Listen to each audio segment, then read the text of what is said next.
Deadlift Workshop. We want to try and teach you guys how to deadlift, give you some theory behind how to make a deadlift stronger, and how long you should realistically take to look to be taken to be improving your deadlift. So to anyone who doesn't know what a deadlift is, it's a hinging motion. So I think that's the first place we can start. We've got two basic type of movements with our lower body, or three. We've got squatting and we've got hinging. And we've also got lunging, but we're not going to focus on that today. But for the most part, guys, a deadlift is a hinge. So think of a deadlift as always being that sort of thing where, like, let's say I drop a pen and I'm like, oh, my pen dropped. We wouldn't go there and be like, I'm going to like keep my back straight and squat down. But like you bend over and you pick it up. So it's basically a motion or a movement where we're relying on bending over to pick something up. Alright? Now there's some things we can do to try and make that bending over, as funny as that sounds, better for us. So what we're going to first look at is a couple of diagrams of different sorts of deadlifts. So there's different styles of deadlifts, and I think that's where it begins. There's no right or wrong way. Well, there is wrong ways to deadlift, but there's lots of right ways to deadlift. And it's all going to come down to your levers. So some of us have really long legs, some of us have really short legs. And I'm not talking about how tall you are individually, but I'm talking about each person, their torso, in relation to their torso, their legs might be long. So you could be really short in stature, but have long legs in relation to your torso. You could be really tall and have a stocky frame. So think of like a WWE type wrestler. They don't tend to have long frames, they have stocky frames. We've got big torsos and short levers, so that's what I want you to think about. The typical deadlift that a lot of people are introduced to looks more like a squat. So this is going to be someone's head, the shoulder, knee, ankle, heels, like the fixed image. There's a bar, and this is what the standard person looks like when they're deadlifting. So if this was a play button,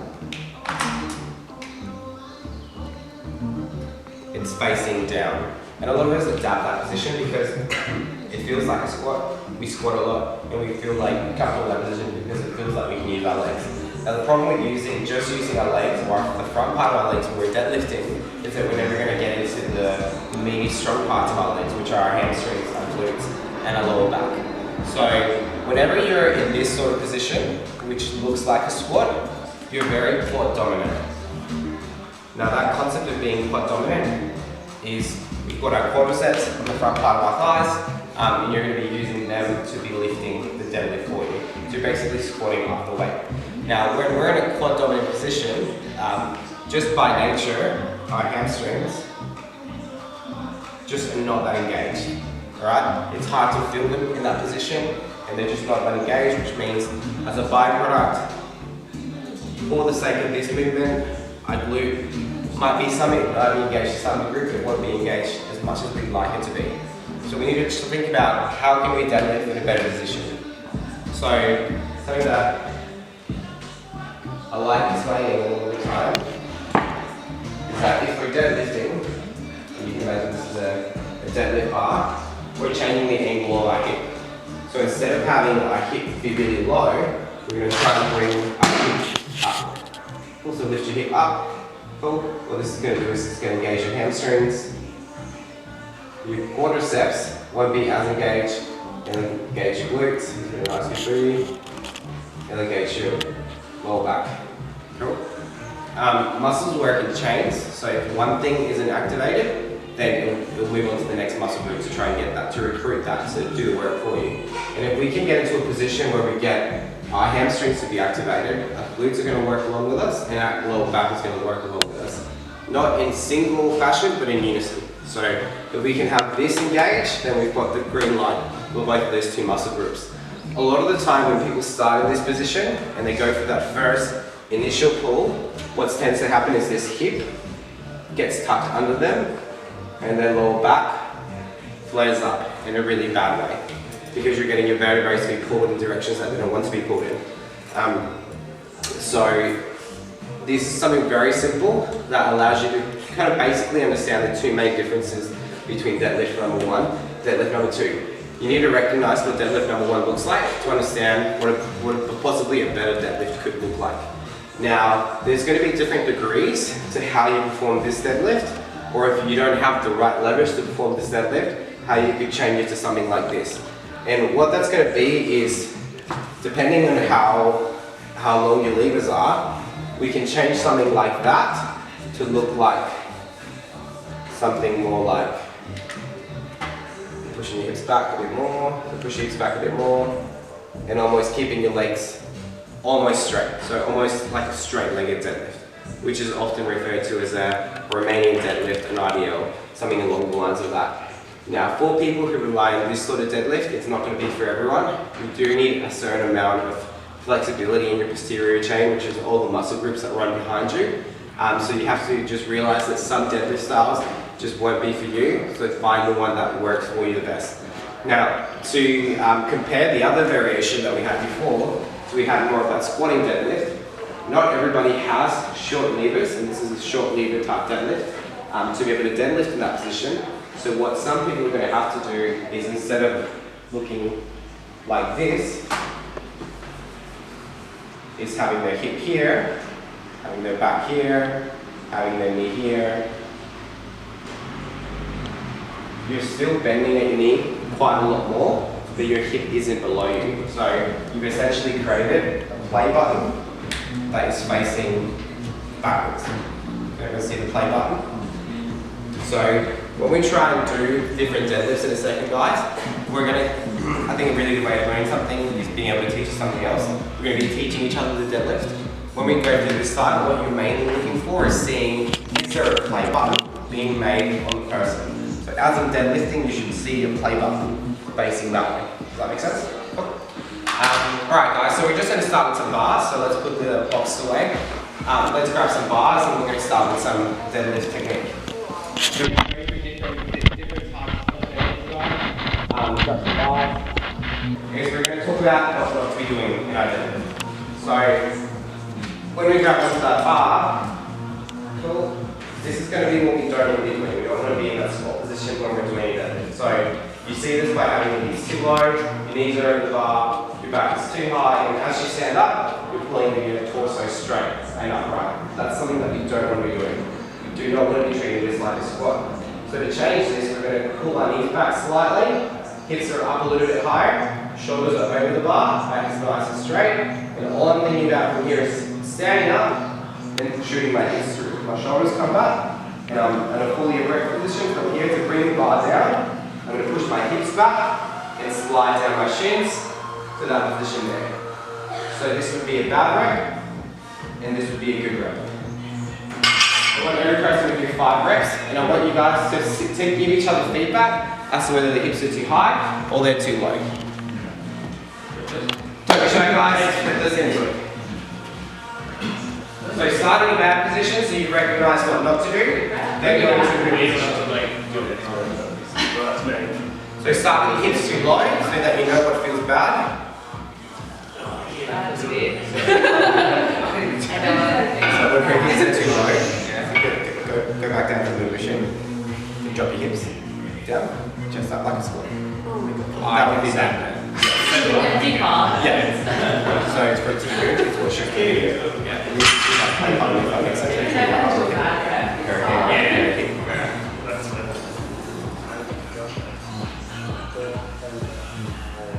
So you should be able to see that play button between his armpit, his hand, and his hip. If you see the play button facing down, that's when you know what about the position's being made. That looked pretty good. Give each other feedback, guys.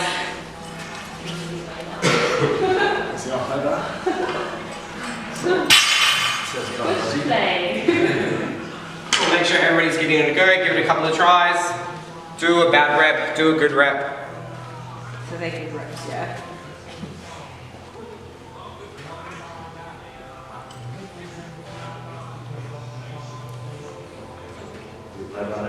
There is.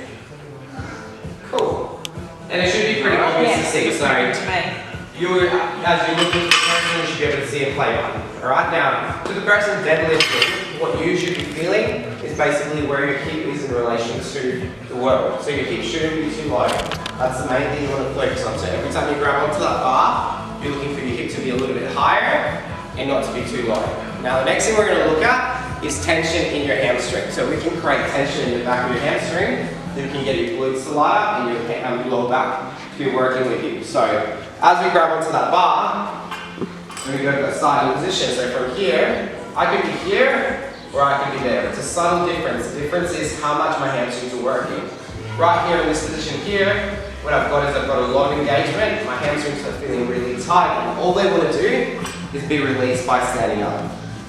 The difference is from there to there. It's a tiny, subtle difference, but it makes that deadlift a lot easier to perform. So what you're looking for now is when you're performing the deadlift, to pull those knees back slightly, see if you can get your hamstrings to feel nice and tight. As the person who's giving the other person feedback, you're looking to see whether that person's moved their knee or not. If they haven't moved the knee, then let them know. Some people just don't have the same body awareness as you might. If they don't see the knee, if you don't see the knee move, tell them so that they can just be conscious of that so they can improve their deadlift. So let's try 10 reps now. Every person does 10 reps, give them feedback on every one. Tell them whether their knee's been moved, tell them whether their knee hasn't been moved.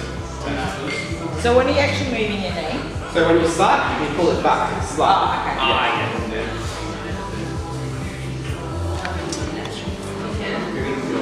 So you should feel your hamstrings a lot more engaged. So always start in the middle of your shin, middle of your shin, middle of your shin. You're not looking to strain your knee, you're just looking to pull your knee back a little bit more. So they told you So when you start with the shin. Start with from there, just pull your knee back just a little bit, just there. And now stand up. And always stand with the bar fairly close to you in relation to your body. Further bar is really more important. So this is tightening up your hands. It is, so that it makes the motion a little bit easier to perform.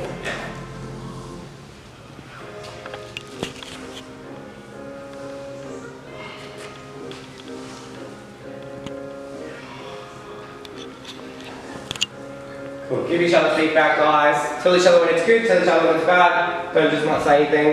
If you don't tell the person, they're not going to know.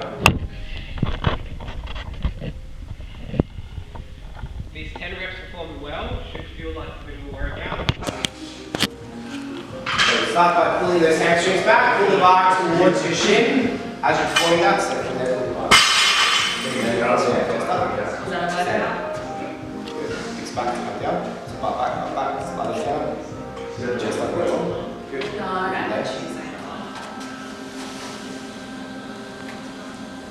So middle of the shin, Justin.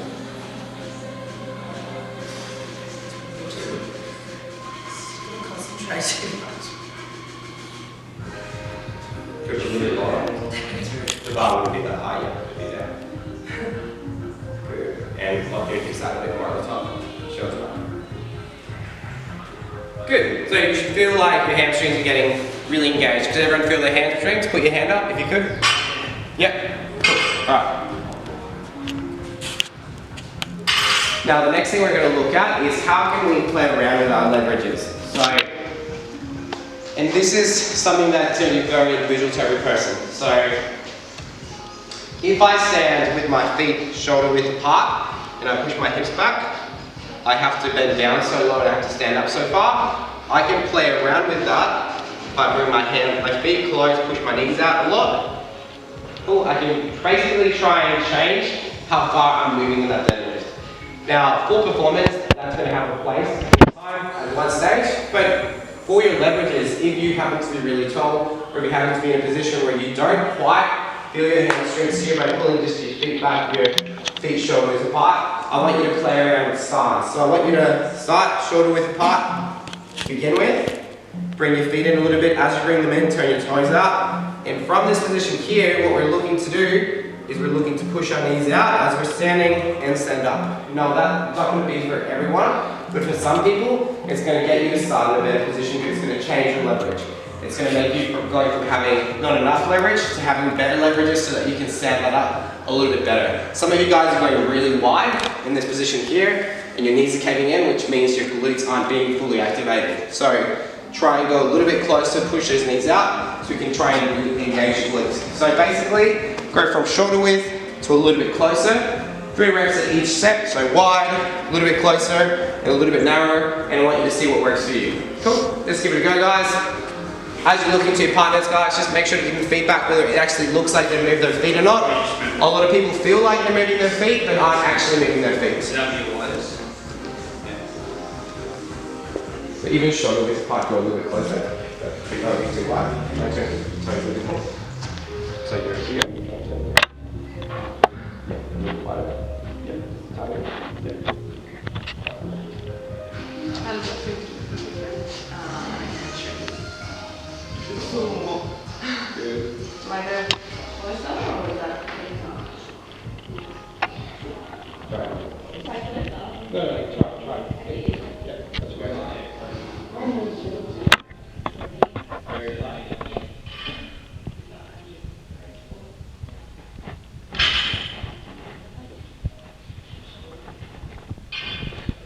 Cool. Give you a try, guys. Try it out. Play around with your feet.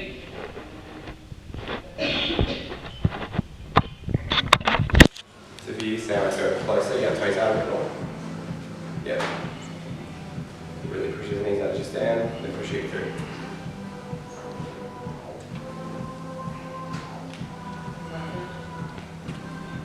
Good. Now for you, Joel, when you get to the bottom position, we'll fire to fire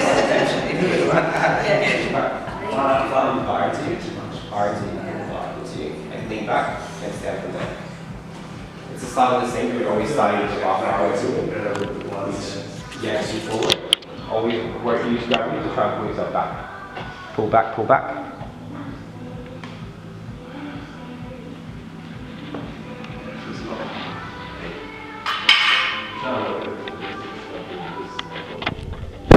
Yeah, it is, isn't it? You're just used to it.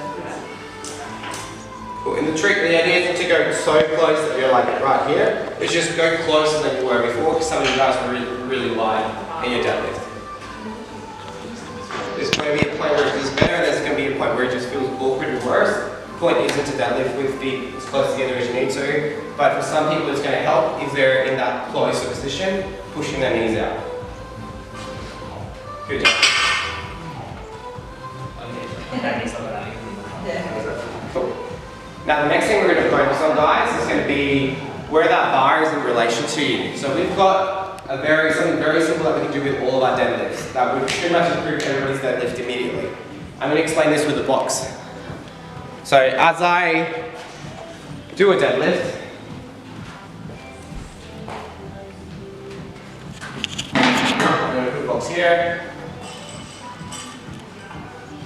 You might want to grab it from the side. Cool, we're going to stand here. Alright, so from here, for a lot of people, they don't fully get the idea of leaning back. So you want to imagine that there's a seat behind you. So maybe just put this box here so you can put your feet against it.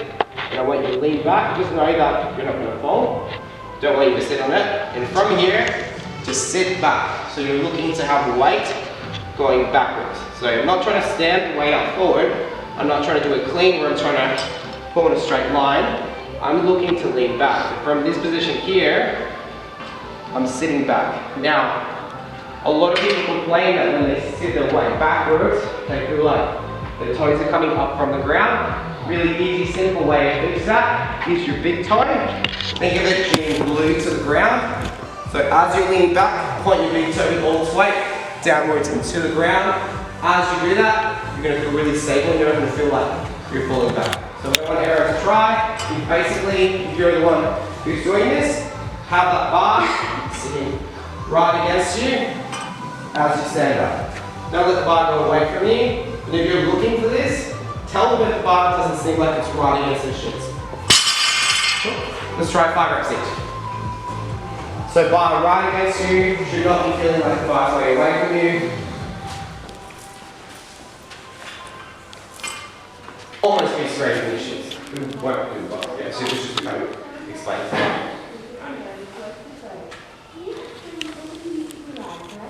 you. Good, so just make sure that bar is right against the shins. I'll still pull back a little more. Or just a bit more again. Just so when you get there, it's just you sitting back. The first 100 kilos is just gravity working for you. Feels awkward without weight on the bar. Good work, guys. Point your big toes down. Sit back. All your weight should be going backwards. Point your big toe down. So that doesn't happen. Yeah. Good work. Don't step on your toes. That'll be the best.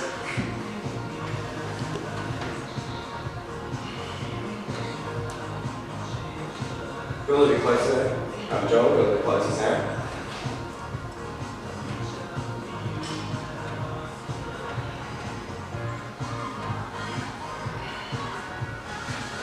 Good, point big toe down every time. Point the big toe down, point the big toe down.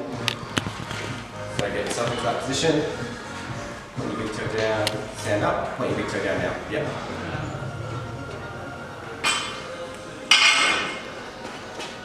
Yeah, so Probably that's it, right in the motion. Halfway, good. Stand up. just walk in front of the camera. Good work. Awesome. Alright guys, now the next thing we're going to try and look at is going to be what your upper body is doing. So for a lot of people, their upper body isn't engaged as they're doing that. But what I want you to do before we keep going with this is I want everybody to add weight to your bar. I'll get everybody to add, maybe you guys 30 kilos, 40 and 40. So 2 10s and 2 5s. Yeah. Cool. Alright, so upper back engagement. Is your upper back, are you consciously aware of what your upper back is doing? Is it doing anything? Could it be doing something to improve your deadlift? So just like when we do a squat, we don't actually want to have a loose back. When we land on a bar, we want to have a nice, good active back that's working in relation to our core so that we don't flop into spinal submission. The same sort of thing happening with the deadlift. So a really easy way to know whether you're doing something with your upper back or not is if you look at a bar, every bar in relation to its bumper plate has slack. So what that means is I can pull this bar up just a little bit till I feel that there's a tension point. If I don't do that, as I pull, I hit the slack first and then I pull. Which means nothing when it's really light and you can do it really easily. But as it gets heavier and as it gets to those 100 maxes, as you pull through that slack, it's 2 pulls. Because the first pull yanks you into position and then you're able to pull. So the first thing you can do is you can try and notice where that slack is for you. Pull it gently and pull it with your arms and your back so you get that area engaged. So from here, pull,